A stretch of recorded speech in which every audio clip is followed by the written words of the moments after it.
Hello and welcome everyone, Martin Petkov here. What is the best type of exercise? If you could do just one type of exercise, what type would you choose? Excellent question, so let me address it in a systematic way for you. Recently I had a very interesting discussion with a friend of mine, and he brought to my attention a piece of research that I had seen a couple of years ago, but now it flashed with new interest in my awareness.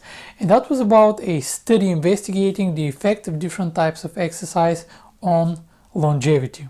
And as you're going to see in this video, longevity is just one of the factors that I would consider when designing and thinking about an effective and sustainable long-term exercise strategy. So in this video, I would briefly like to compare four types of exercise. High intensity training, which I define as exercise taken to momentary muscular failure, resistance-based exercise. The second one is high intensity interval training, which is the typical type of training that is becoming more and more popular nowadays, where you perform a type of cardio-based intervals, either sprint intervals or intervals on an elliptical trainer or on a rowing machine. Resistance training, for this purpose and for this comparison, is your typical way that most people exercise in the gym. A number of sets for each exercise, not taken to muscular failure, performed anything between 40 to 90% of one rep maximum. And endurance is your typical low steady state cardio. So let's see how they compare, and I'm not going to be citing reference for every single point that I'm making. This is based on my experience and my observations. So feel free to comment how do things work from your perspective, but let's begin now. In terms of hypertrophy or increasing muscle mass, clearly you get that with high intensity training, and you also get that with resistance training, not to such an extent with interval training and with endurance-based training.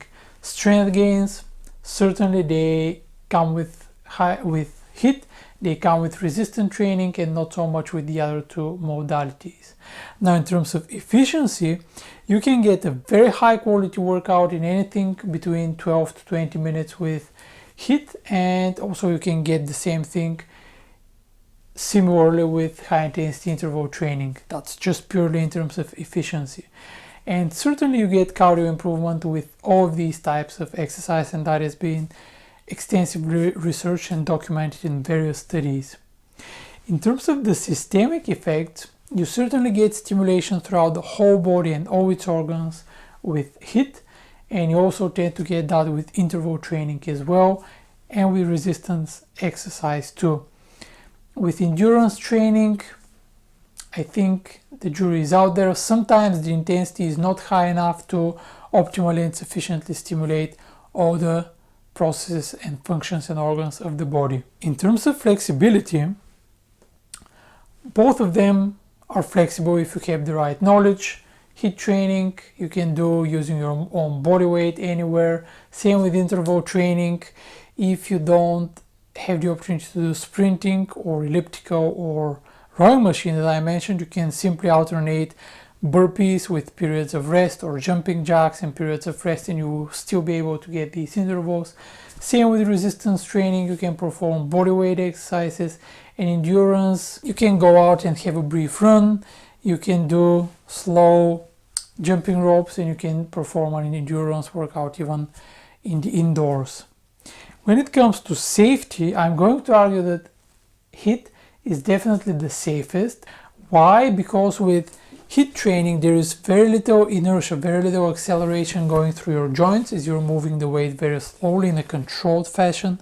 The risk of injury therefore goes down. The stress on your joints is lower.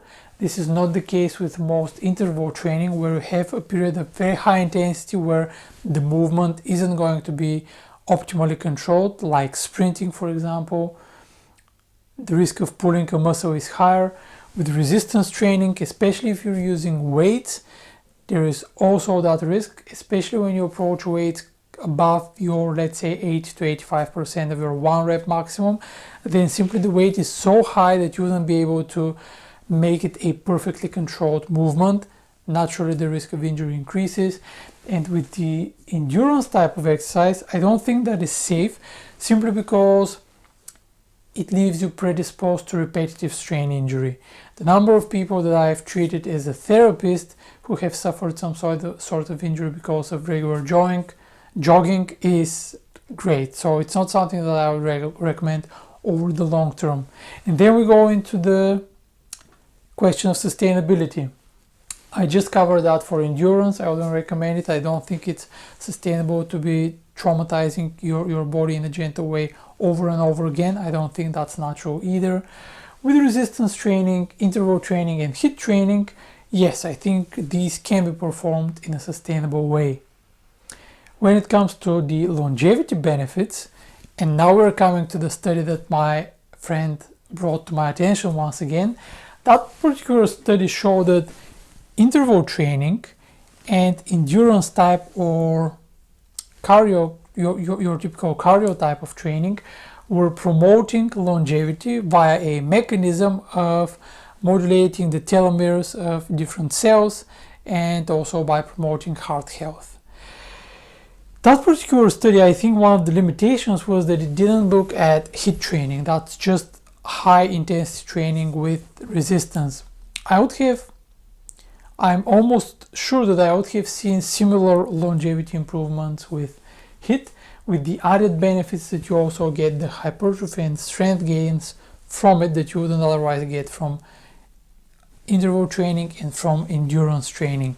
This is rather comprehensive. I appreciate that we covered a lot of ground, but simply by the number of ticks that I have in the column for high intensity training, you would understand why, in my personal view and in my personal experience, this is the one that I would recommend everyone should be doing to begin with, and that if you don't have time or you don't have the opportunity to be doing anything else, I would say you must go for this one. I'm not hammering or I'm not denying that there are some value and benefits to all the other modes of training, but if you were to pick just one, and if I were to pick just one, I would definitely go with high intensity training. I hope that makes sense to you.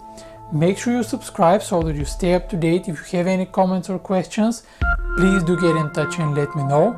And I look forward to seeing you next time.